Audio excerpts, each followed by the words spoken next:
हे गाईज, तर सध्या गणपती बाप्पांचं आगमन झालेलं आहे आणि गणपतीच्या निमित्ताने मी 3Dमध्ये गणपतीचं डेकोरेशन करणार आहे. सो आपण गणपतीची स्थापना करू बट इन 3D. सो त्याच्यासाठी मी पहिल्यांदा एक रेफरन्स इमेज सिलेक्ट करत आहे. मी पिनिंटरेस्टवरून ही इमेज घेतलेली आहे. सो बघूया आपल्याला असं सेम टू सेम डेकोरेशन करता येतं आहे का. So stay tune, let's do it. So आपली आता पहिली स्टेप असणार आहे की आपण आता टाईल्स बसवून घेणार आहोत. सो त्याच्यासाठी मी इम्पोर्ट केलेल्या आहेत टाईल्स, जशा इमेजमध्ये आहेत तशाच सिमिलर टाईल्स मी इम्पोर्ट केलेल्या आहेत आणि त्या मी इथे बसवून घेणार आहे. इथं मी ऑलरेडी 10x10चं एक रूमचं मॉडेल क्रिएट करून ठेवलेलं आहे आणि त्याच्यामध्ये आता मी टाईल्स इम्पोर्ट केलेले आहेत. सिमिलरली आता आपण आपल्या वॉल्सना वॉलपेपर ॲड करून घेऊयात. तर जसं तुम्ही इथे पाहू शकता पिक्चरमध्ये ज्या पद्धतीचं वॉलपेपर आहे तसंच सेम वॉलपेपर मी माझ्या 3Dमध्ये ॲड करून घेतलेलं आहे. त्यानंतर नेक्स्ट स्टेप असणार आहे तो म्हणजे टेबल बनवणं. तुम्ही पाहू शकता गणपतीची स्थापना ज्या टेबलवरती केलेली आहे इमेजमध्ये तशा पद्धतीचं टेबल आता आपण बनवणार आहोत. सो याच्यासाठी मी 8x2चं मेजरमेंट घेतलेलं आहे. इथे मी टेबलचा जो अप्पर पार्ट आहे तो वेगळा क्रिएट केलेला आहे. त्याच्यासाठी मी ग्रुप बायचा यूज केलेला आहे. ग्रुप बाय हा एक टेक्निकल वर्ड आहे जो स्केचअपमध्ये यूज केला जातो.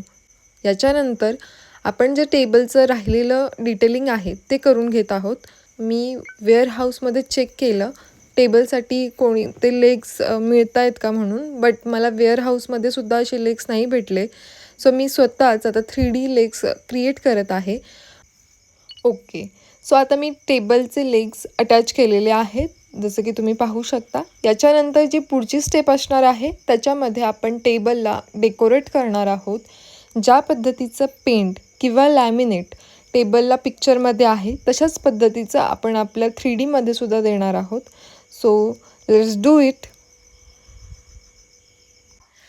आता आपला टेबल रेडी आहे आणि आपण त्याला प्लेस केलेला आहे आपल्या मंदिरामध्ये.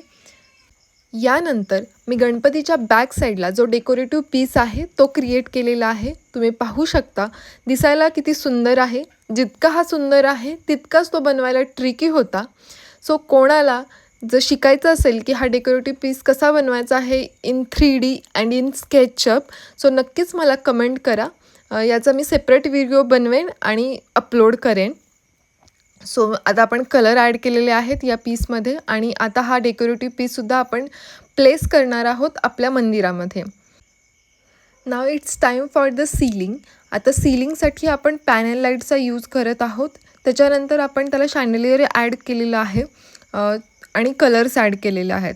सो तुम्ही पाहू शकता आपलं सीलिंग किती छान वाटत आहे.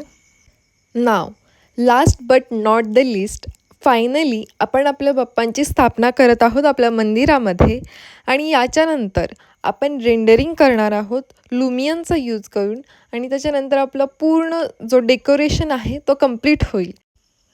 So stay tune for the part 2 and thanks for watching my video. Thank you. Bye.